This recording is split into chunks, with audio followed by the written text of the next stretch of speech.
Okay, we are live again with another episode of the Quit List. We appreciate you guys tuning in as usual. You guys are magnifico.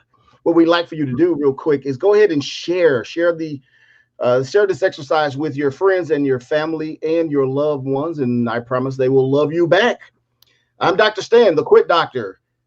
You're on another episode of the Quit List. Today, I'm joined on the show by my guest, Jeremiah Kamara. Jeremiah is a filmmaker and author. Jeremiah, welcome back to the Quit List. Hey, Stan, thanks for having me. We're also joined by our good friend, Ernest Gray. Ernest Gray is the pastor of the Keystone Baptist Church. He's also a former professor at Moody's Bible Institute. Pastor Gray, welcome back to the program. Always. It's always a pleasure to join y'all. We're also joined today by our good guest, Patrick Brutus. Patrick Brutus is an expert in economic development. He's a two-term Democratic candidate for the Congress. He also co-hosts The Black Table. Patrick Brutus is a self-described frustrated Democrat. Patrick Brutus, welcome back. Hey, thanks for having me back. How you guys doing? All right. Excellent, man. Issue number one on the Quit List: transfer of power. As everybody in the country knows, the presidential election is behind us. However, it's not exactly behind the president himself. Donald Trump refuses to concede the election to Joe Biden.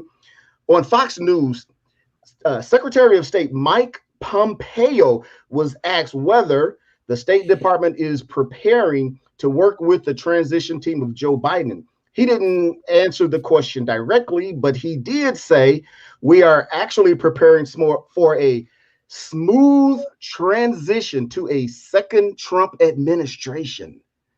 Patrick Brutus, what do you think? Are we, in fact, preparing for a smooth transition to a second Trump administration? I think whoever is ultimately inaugurated is not going to have a smooth transition. There's a lot of chaos in this interim period right now, fueled by the media, fueled by the failure to concede, fueled by the challenges of the vote totals in certain states, and also fueled by the presumption of victory by Joe Biden, who has begun his transition process. And so all these things converging at once do not lead for a smooth transition come January 20th.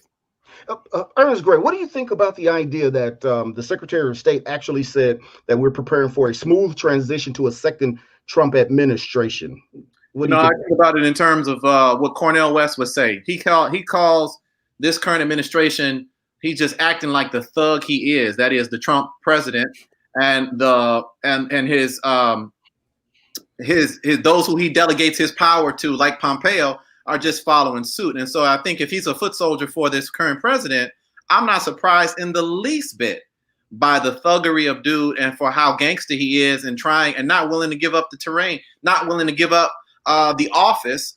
I do know that our democracy has gone through a stress test, and we're just going to have to watch and see how well it comes out of this stress test, because this is unprecedented in so many different ways. Is Donald Trump a thug, Jeremiah?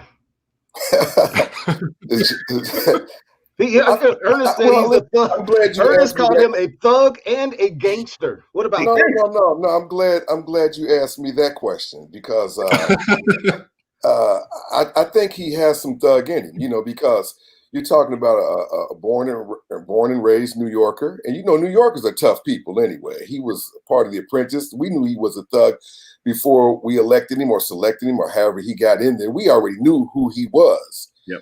And so I do think that he has a thug. It's not surprising that he is refusing to concede.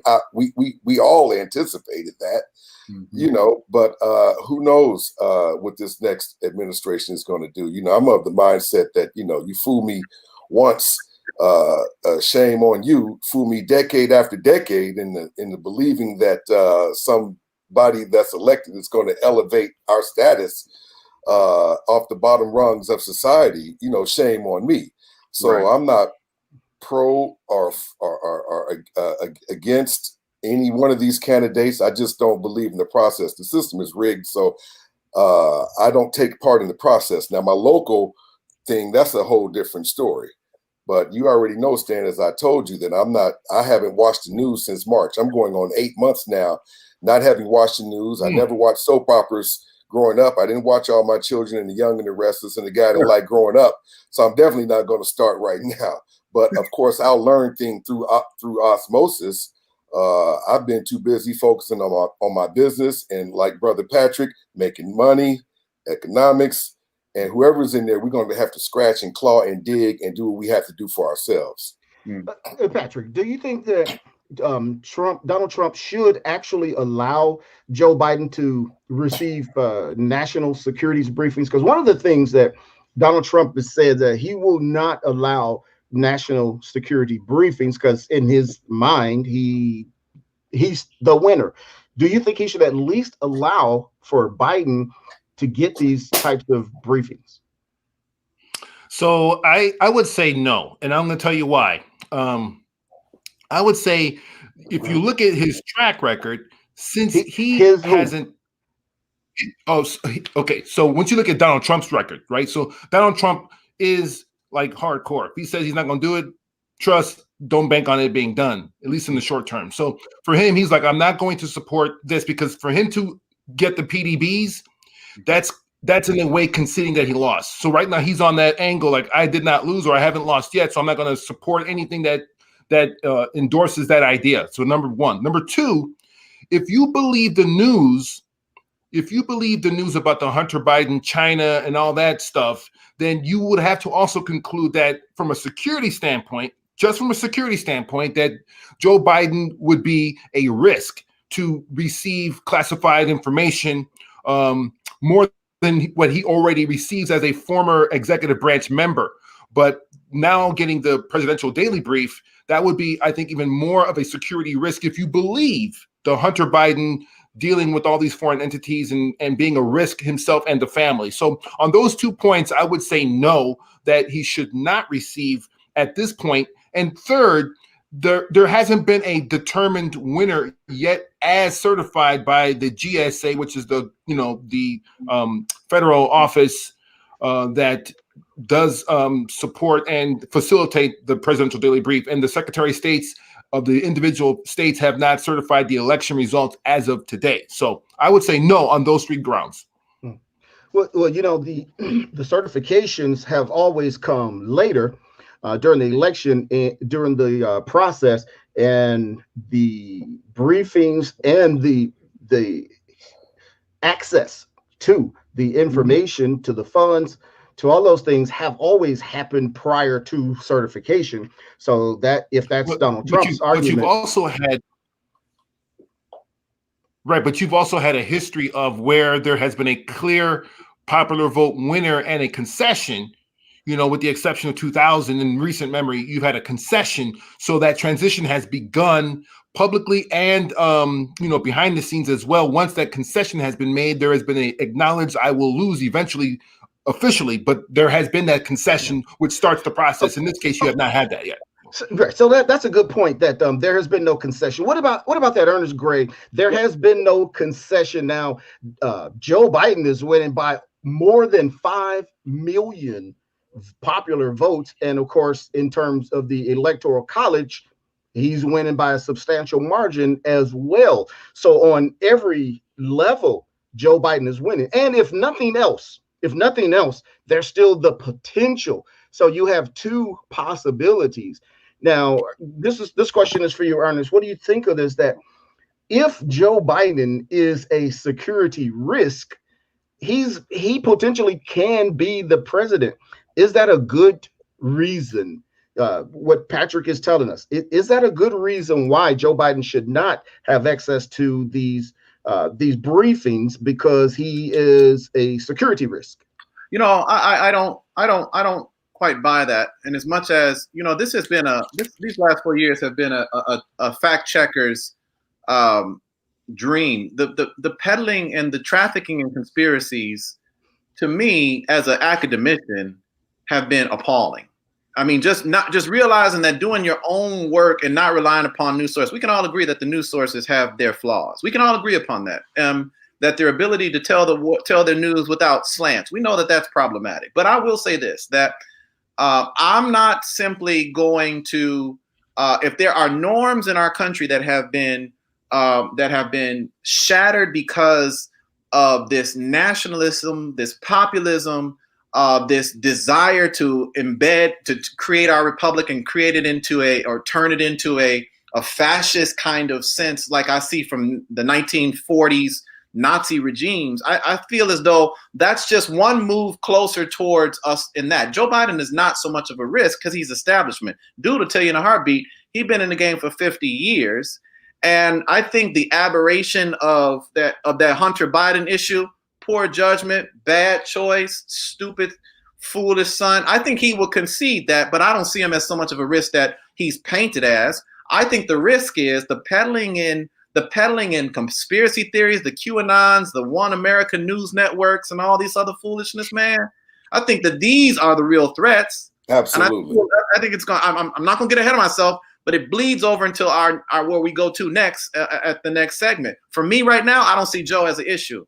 I see them as a sense of being able to take a little bit of relief off of our shoulders, that is myself, and allowing us to at least be black and breathe, for me in one sense, because the opposite of that has felt and continues to fan the flames of hatred. And I'm not too thrilled about that. Well, one of the things that's happening is that Republicans, at least these are the reports, is that the Republicans, many of them, other than I think 4 who have came out and actually congratulated Joe Biden. Now, of course, maybe you congratulate him, maybe you don't, if you don't believe that he's the winner. Obviously, it's hard to refute the notion that this guy is leading by 5 million popular votes, plus leading. Donald Trump would literally have to come back and win 3 additional states in order to even win in the electoral college.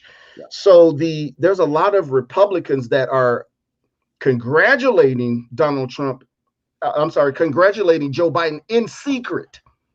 Now, what do you think of that? I want to hear Jeremiah Kamar, and then I want to come back to Patrick real quick before we wrap up this particular segment. Jeremiah, what do you think about that?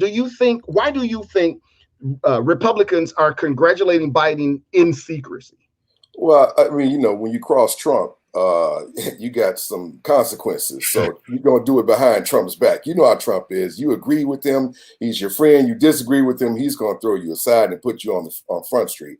One of the biggest risks that I think that Biden has is his age. I'm trying to remember any country in the world who has elected a 78-year-old man.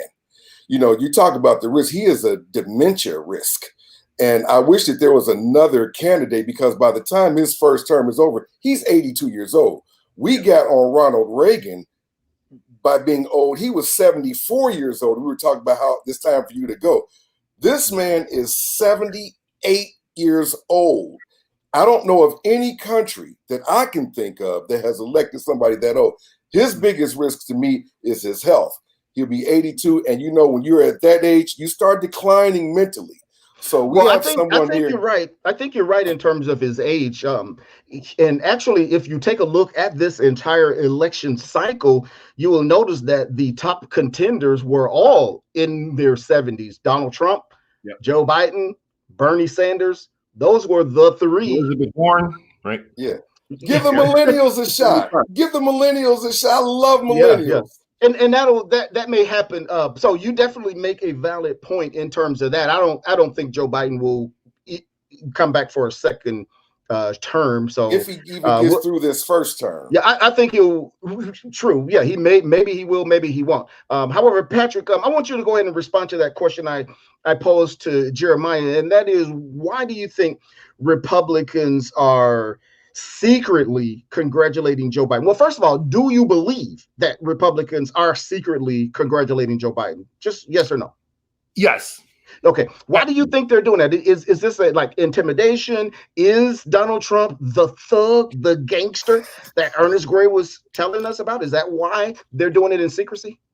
Well, Jeremiah is correct. I mean, you cross Trump publicly, you're going to get the whole wrath of Twitter behind him and all that. He's going to put you on the hit list. He's going to, try to minimize you and put you in a box. So he's done that before.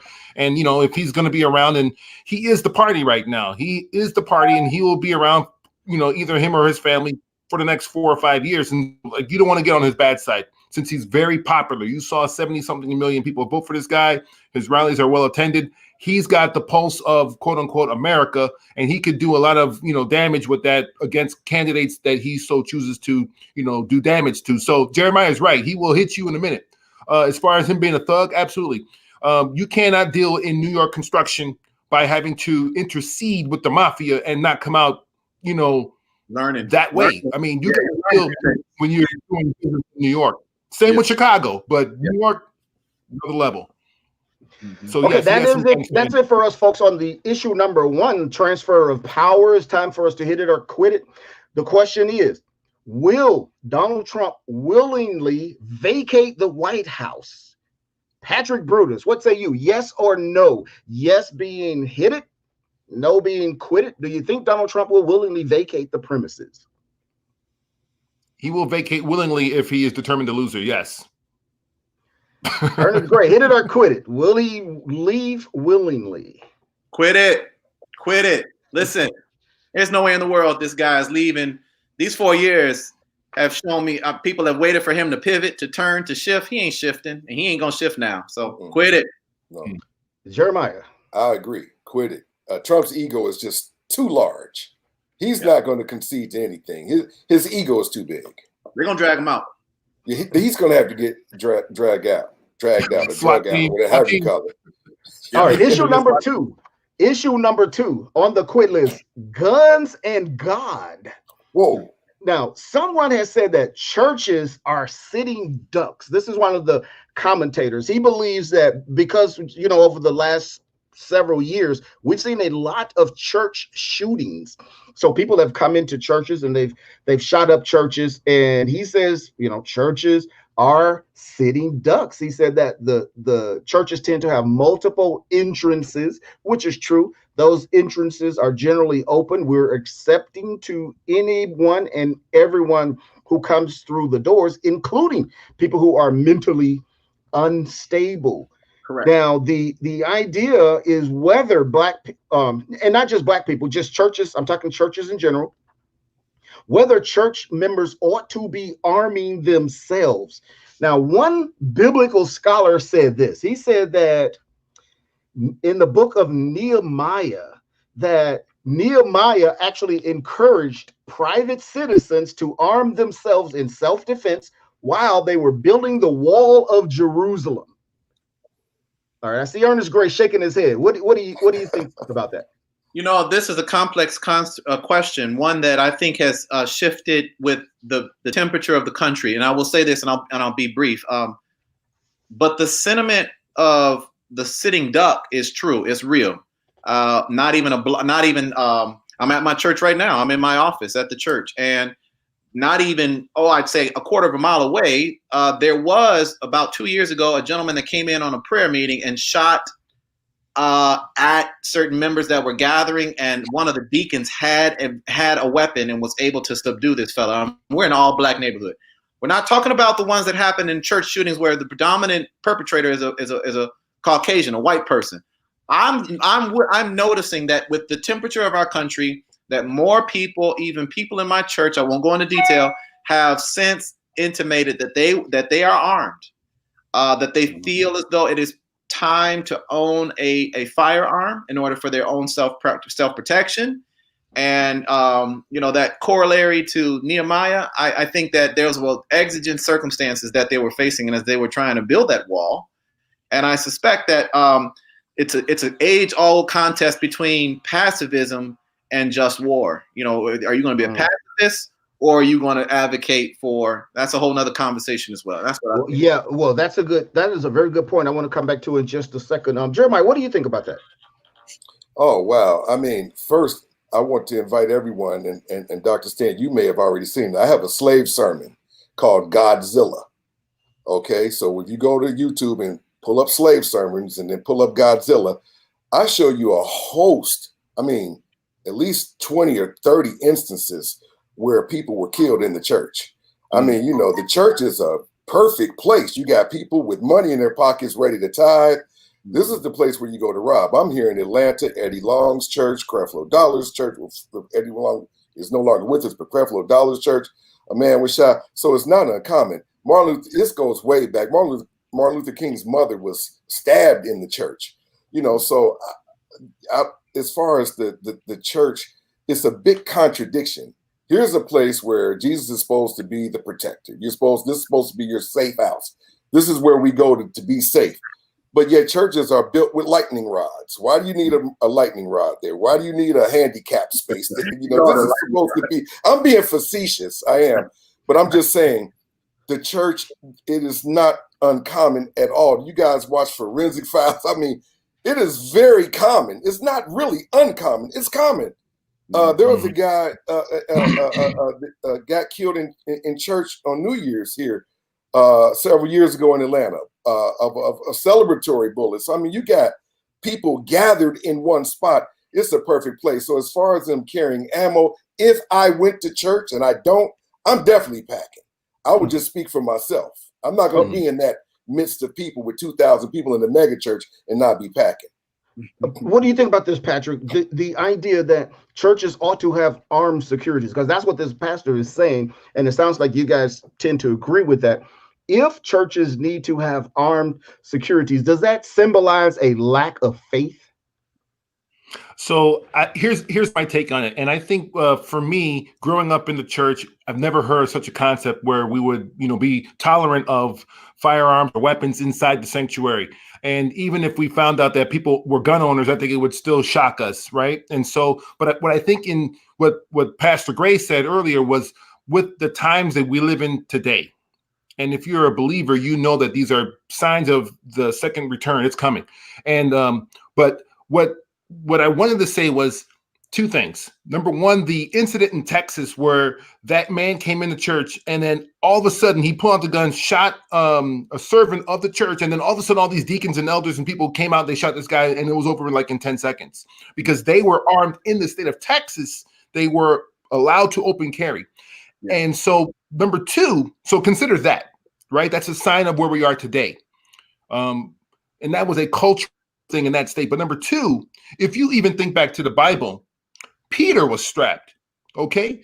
He was strapped. He walked with Jesus, and Jesus knew he had a sword. And so when Malchus came by, he sliced that ear out because he got too close to the servant, Lord. And so even Jesus's disciples were ready to roll when the time came, and they were strapped. And so I think there was a precedent for God's children to be in the army.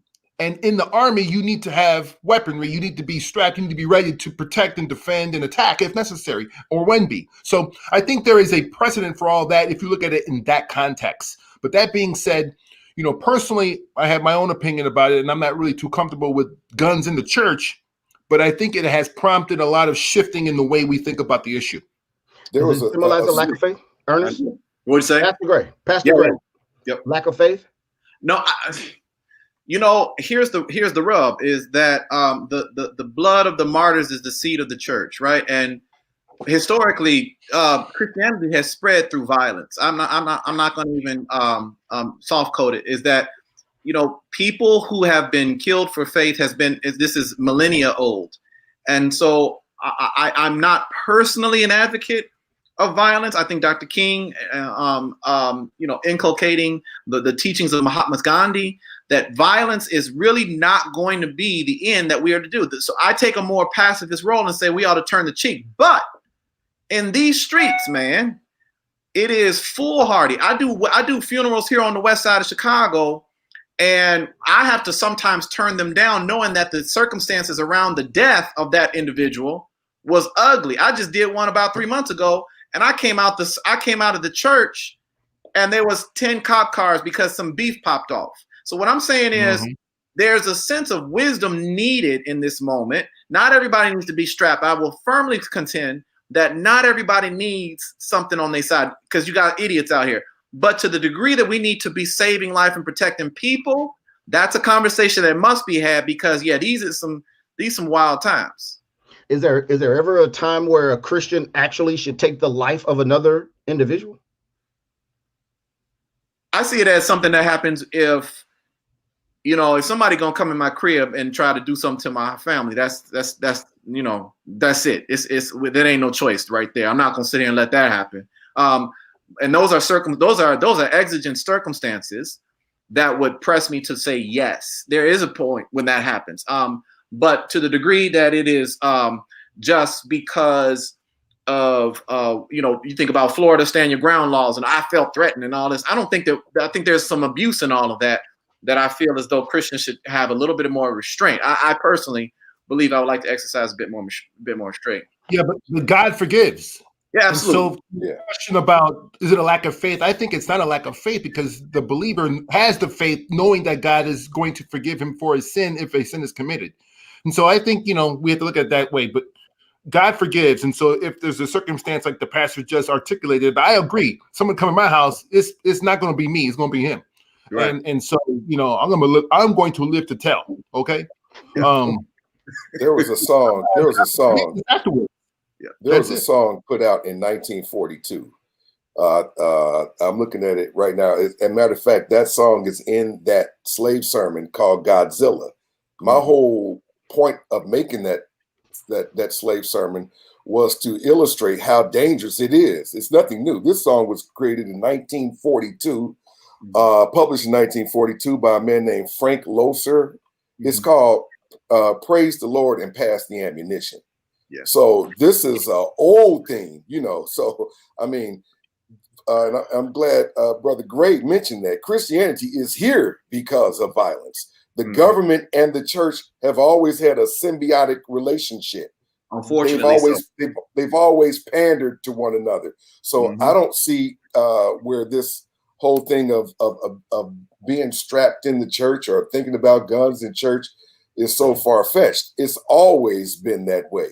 And so does that mean that the world, and if we are to assume that God created the world, and it appears that God did create the world, or the world came from somewhere, but if God created the world, did God create a very evil place where it is necessary to do violence in order to achieve order? Well, see, this is my thing is this, man. I'm an evolutionist. So you could lay down the laws of evolution all the way from here to Atlanta to Chicago, and they're not going to be refuted. That is a fact. Of one person with the personality creating everything, I think is something that should have been, that is more in line with 1942. Right now, these classes that these people take in college, as far as biology, you're going to have to get with evolution. And it doesn't say that we come from monkeys. So I'm an evolutionist. So there's no God that created anything. So when you say this world evolved, monkey trial, right. We're not going to have a monkey trial, So when you say evolution, it doesn't say that.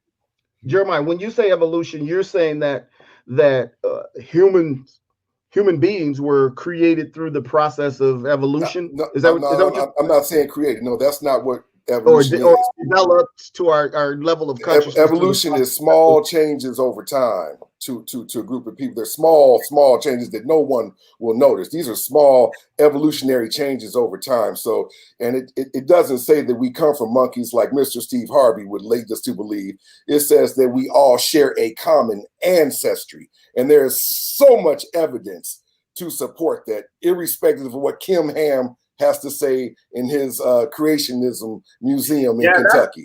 Listen, see, you gotten all these things, you pulling out all these things that I think, I'm not hostile towards science. I think science and faith, I think science is born out of the queen of the science, theology, and hence I'm not going to be antagonistic towards science. I think that in many ways there's a partnership there. I think that BioLogos and several other organizations can make sense of how the world came about, and I think that it's not in contest with the scriptures that I believe. And so what I will say is that, does violence need to be enacted in order to bring about its ends? Man, listen, human beings are a violent race, and until as I read scripture and I read the beginning of Genesis, and I realize that man and his quest for blood is something that is part of his base instinct, then I know that God had to send a savior through Christ in order to give us to mend the gap between the hostility we have between us and God.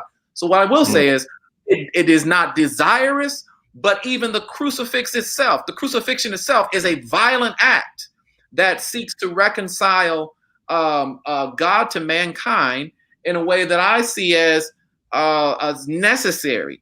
I don't condone violence. I don't think evil needs to be that way. But to the point that we have the two have gone together, we need to find ways to mitigate the necessity for violence as much as possible. But try telling that to people who ascribe to white privilege and whiteness as a conceptual framework, because they're very violent, wrenching land, taking over, colonizing and carrying forth. They do that by violence. And so, that's our time.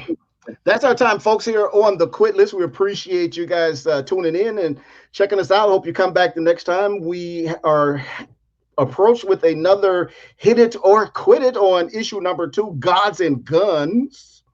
And Patrick Brutus, the question here is, should the Black church encourage members to carry guns?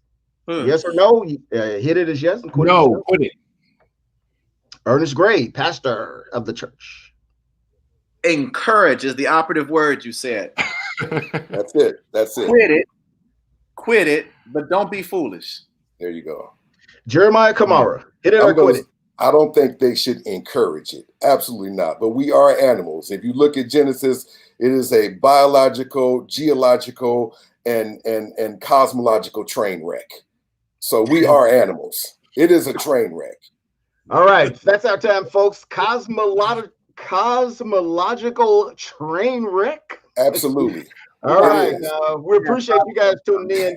We appreciate our guests, Patrick Brutus, the self-described frustrated Democrat. We appreciate you being here. We appreciate Pastor Ernest Gray. Thank you for coming. Thank you, Jeremiah Kamara. We appreciate you guys. And I'm Dr. Stan, the Quit Doctor. We'll see you guys right back here next time on The Quit List. Camped out at home for COVID? Join us, Indie TV, where you will see the talk shows, movies, drama, action, and comedy. Be the first and see it first. Sign up now for free at Indie TV.